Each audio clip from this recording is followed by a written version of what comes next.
Hai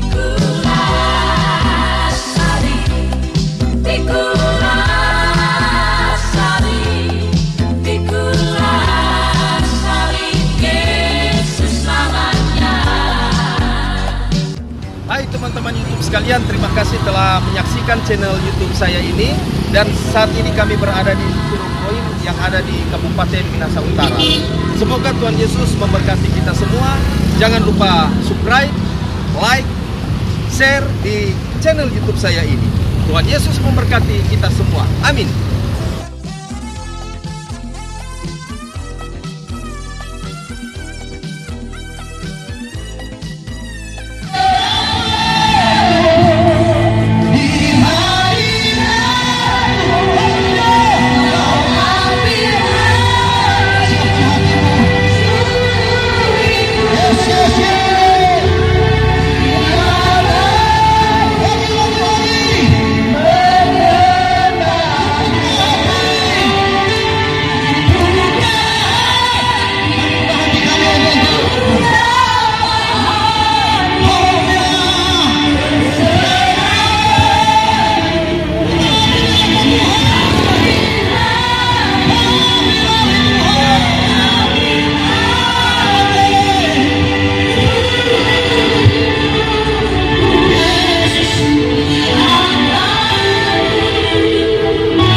Bagi kita semua di dalam Tuhan kita Yesus Kristus. Assalamualaikum warahmatullahi wabarakatuh. Pertama-tama kami dari Komando Pasukan Kristus Mission mengucapkan terima kasih atas kesempatan yang diberikan kepada kami untuk membagikan berkat bagi Bapak Ibu Saudara sekalian. Jadi kami berada di tempat ini untuk memberitakan Injil. Bapak Ibu Saudara sekalian, sebagai orang Kristen kita harus lebih kuat lagi di dalam kita belajar akan firman Tuhan. Karena hari-hari ini adalah hari-hari yang jahat. Kalau kita tidak kuat di dalam Tuhan, maka kehidupan kita akan selalu jauh dari hadapan Tuhan. Baik di hadapan Tuhan. Baik, saya akan membawakan firman Tuhan. Dan pembacaan Alkitab kita terdapat di dalam kitab Wahyu 7 ayat 9 hingga ayat yang ke-10. Firman Tuhan demikian, sebagaimana awan lenyap dan layang hilang, demikian juga orang yang turut ke dalam dunia orang mati tidak akan muncul kembali. Ia tidak lagi kembali ke rumahnya dan tidak dikenal lagi oleh tempat tinggalnya. Nah, Bapak Ibu Saudara sekalian, jadi ini ayat ini memang kalau orang dengar ini, simak baik-baik di dalam pembacaan Alkitab ini sangat ngeri. Dan saya mengambil mengambil satu tema. Ada 3 lokasi tempat dari neraka yang disebut dalam Alkitab. Bapak Ibu Saudara sekalian, jadi neraka itu ada 3 bagian. Bagian yang pertama disebut Hades atau Seul. Sedangkan yang kedua adalah Gehenna atau neraka, dan yang ketiga adalah jurang yang tidak ada dasarnya. Baik, saya akan menjelaskan tentang Hades atau Seul. Alam maut dalam bahasa Ibrani disebut Seul, sedangkan dalam bahasa Yunani disebut Hades. Nah, kalau kita lihat Seul dalam bahasa Ibrani disebut Barzakh. Barzakh merupakan kata menuju kepada dunia orang mati. Jadi dalam bahasa Inggrisnya disebut Hell. Neraka yang pertama, lapisan pertama disebut Seul. Di sini, di mana ada tempat penyiksaan bagi orang-orang yang sudah mati. Seul itu merupakan tempat penantian, cuma tempat sementara, penampungan sementara. Coba kita lihat di dalam kitab Mazmur 89 ayat 48 dikatakan, siapakah orang yang hidup dan yang tidak mengalami kematian, yang dapat meluputkan nyawanya dari kuasa dunia orang mati? Jadi ayat ini menjelaskan Seul sebagai suatu tempat di mana tidak ada yang bisa melarikan diri atau menyelamatkan diri. Karena memang di bagian ini agak sulit sekali, walaupun kita sebagai orang yang sudah hidup dalam Tuhan, tetapi kalau kita jauh dari hadapan Tuhan, ya percuma. Tuhan, kita mau kembali ke dunia, kita mau bikin kebaikan, tetapi waktu kesempatan sudah tidak ada lagi. Karena kesempatan kita itu diberikan Tuhan sebebas-bebasnya agar supaya kita memilih jalan yang terbaik. Jalan seperti apa? Mencari jalan keselamatan. Keselamatan yang bagaimana? Yang dimaksudkan di sini di dalam Alkitab, keselamatan hanya ada di dalam Tuhan Yesus Kristus. Di luar Tuhan Yesus Kristus tidak akan ada jalan keselamatan. Temalion garalon, odes dunatai tenai paraton, kemanon hos estin Yesus Kristus. 1 Korintus 3 ayat 11. Tetapi tidak seorang pun yang dapat meletakkan dasar lain selain daripada dasar yang telah diletakkan, yaitu Yesus Kristus. Dasarnya adalah Yesus Kristus. Segala sesuatu ada di dalam Yesus Kristus. Kebahagiaan kita hanya dalam Yesus Kristus. Keselamatan semuanya ada di dalam Yesus Kristus. Namanya Kristosentris, berpusat pada Yesus Kristus. Bagaimana kita sebagai orang Kristen agar memperoleh keselamatan itu? Berarti kita harus mengerjakan keselamatan itu dengan takut dan gentar. Jangan kita memberikan peluang waktu ini cuma dengan sia-sia, karena hidup ini singkat, Bapak Ibu Saudara sekalian. Selanjutnya Ayub 7 ayat 9 dikatakan, sebagaimana awan lenyap dan melayang hilang, demikian juga orang yang turun ke dalam dunia orang mati tidak akan muncul kembali. Dalam ayat ini dikatakan Seol sebagai suatu tempat yang tidak memberikan harapan bagi yang telah mati untuk kembali menjadi hidup. Kalau sudah mati sudah selesai. Makanya waktu kesempatan yang Tuhan berikan dalam kehidupan kita, gunakan yang baik. Keselamatan hanya ada di dalam Yesus Kristus. Perhatikan ayat ini. Ego emi hehodos kai he alateia kai he zoe odes archetai proson patere eme diamo. Tuhan Yesus mengatakan dalam Alkitab bahasa Yunani, bahasa asli Perjanjian Baru, akulah jalan kebenaran dan hidup. Yesuslah satu-satunya jalan kebenaran dan hidup. Tidak ada seorang pun yang dapat sampai kepada Bapa tanpa melalui aku. Karena di dalam Yesus Kristus keselamatan kita memperoleh kehidupan kita. Makanya kita gunakan baik sebaik-baik mungkin. Kalau kita kembali di ayat ini, dikatakan Seol sebagai tempat yang tidak memberikan harapan bagi yang telah mati untuk kembali menjadi hidup. Untuk apa? Sudah percuma, sudah terlambat. Makanya kehidupan kita baik, buatlah yang kebaikan. Apalagi kita hidup di negara ini, Indonesia, amat terlebih di Sulawesi Utara. Ibrani 12 ayat 14, berusahalah hidup damai dengan semua orang, orang baku-baku baik, orang baku-baku sayang sebagai orang Sulawesi Utara. Jangan kita melihat perbedaan kita, lantas kita ini justru apa? Meresahkan.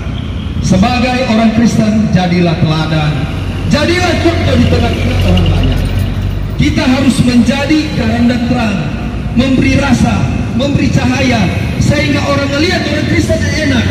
Ternyata orang Kristen itu sifatnya luar biasa baik. Dan ketika kita melakukan hal kebaikan, segala sesuatu yang kita lakukan, itu Tuhan lihat. Contoh, kita mengadakan penginjilan jalanan, jadi tidak sia-sia. Ketika kita menyampaikan firman, setiap apa yang kita lakukan itu dinilai Tuhan. Dan ini untuk keselamatan kita. Jangan sampai bunyi di dalam Wahyu 20 ayat 15 mengatakan, dan setiap orang yang tidak ditemukan namanya ditulis atau dicatat dalam kehidupan itu, kehidupan itu akan dilemparkan ke dalam lautan api itu. Nah, selanjutnya coba perhatikan, dalam Seul tidak ada kegiatan yang dilakukan. Jadi Seul adalah tempat hampa akan pengetahuan dan hikmat. Sebenarnya nah, ada lagi. Coba Pemotong 9 ayat 10 dikatakan, segala sesuatu yang dijumpai tanganmu untuk dikerjakan, kerjakanlah itu sekuat tenaga. Karena tak ada pekerjaan, pertimbangan, pengetahuan dan hikmat dalam dunia orang mati. Kemana engkau akan pergi, sudah tidak ada. Jadi sudah tidak ada lagi tolong. Untuk apa lagi? Karena sudah terlambat. Nah, di sini kalau berbicara tentang Seul atau Hades, ada nama malaikat jurang maut yang ada di Hades atau Seul, namanya Abaddon. Di dalam Wahyu 9 ayat 11 dikatakan, dan raja yang memerintah mereka ialah malaikat jurang maut, namanya dalam bahasa Ibrani adalah Abaddon, dan dalam bahasa Yunani adalah Apollyon. Nah itu. Jadi disiksa siang malam Tuhan, so siksa sekali kita di alam maut ini Tuhan, di Hades. Mau keluar susah, dan di dalam Hades ini nyanda ada tempat, tidak ada. Itu ada pemisahan, ada jurang. Jurang tidak ada ujung pangkal. Mau keluar dari Hades agak setengah mati. Makanya ada cerita orang kaya dengan Lazarus. Orang kaya ini karena hidupnya tidak benar di mata Tuhan, dia jauh, dia menggunakan kekayaannya untuk pribadinya. Dia tidak membagikan kepada si Lazarus ini. Hidupnya berfoya-foya, akhirnya tempatnya di Hades. Dia kaget, aduh, siapa ini? Si Lazarus ini ada di pangkuan Abraham. Nah, itu tempatnya namanya Firdaus. Nah, sedangkan orang kaya ini ada di Hades. Jadi mengalami penderitaan yang luar biasa. Sampai dia bilang begini, aduh kasih kesempatan Pak kita, supaya kita menyampaikan kepada keluarga-keluarga saya, supaya ternyata KTN siksa kalau orang melakukan hal yang tidak benar. Yang kedua, neraka yang kedua disebut Gehenna atau neraka. Nah, di bagian neraka ini siksaan lebih berat daripada yang ada di Hades. Nah, disebut ini Gehenna, ini penyiksaan yang luar biasa. Makanya di situ maut, kerajaan maut, termasuk iblis, termasuk nabi palsu, termasuk orang-orang fasik akan dilemparkan ke dalam lautan api itu yang dinamakan namanya Gehenna. Nah, di Gehenna ini coba kita lihat di Matius 25 ayat 41 dikatakan, dan ia akan berkata juga kepada mereka yang di sebelah kirinya, menyala dari hadapanku, hai kamu orang-orang terkutuk, menyala ke dalam api yang kekal yang telah sedia untuk iblis dan malaikat-malaikat. Intinya neraka sebuah tempat terpisah dari Tuhan. Gambaran neraka menurut Kristen di hari penghakiman Yesus akan bersabda untuk semua orang yang tidak melakukan pertobatan dan tidak percaya. Jadi mereka akan dilemparkan ke dalam lautan api itu. Makanya Bapak Ibu Saudara sekalian, kalau kita sekarang mulai membereskan hidup kita, carilah Tuhan maka engkau akan ditambahkan bagimu. Carilah Tuhan maka kamu akan hidup. Kehidupan di dalam Yesus Kristus, Tuhan memberikan kesempatan. Mari kita menyadari bahwa kehidupan ini cuma singkat Bapak Ibu Saudara sekalian. Kita melayani Tuhan bukan untuk cuma kepentingan kita, atau kita mengejar sesuatu cuma sia-sia adanya, tetapi segala sesuatu yang kita kerjakan hanya untuk keselamatan kita. Karena keselamatan hanya ada di dalam Yesus Kristus. Tidak ada keselamatan yang lain selain di dalam Yesus Kristus. Yang ketiga adalah curang yang tidak ada batasnya. Itu kalau mau lihat, di situ ada terdapat apa? Belerang. Makanya nabi palsu. Di situ ada iblis, termasuk si ular itu direndam di situ. Makanya satu saat ular atau iblis ini akan dilepaskan kembali. Coba lihat tanda-tanda air zaman. Murid Tuhan Yesus bertanya, "Hai Rabi, ya Guru, kira-kira apa tanda kedatanganmu?" Matius 24, engkau akan mendengar deru perang di mana-mana. Sudah terjadi perang di mana-mana.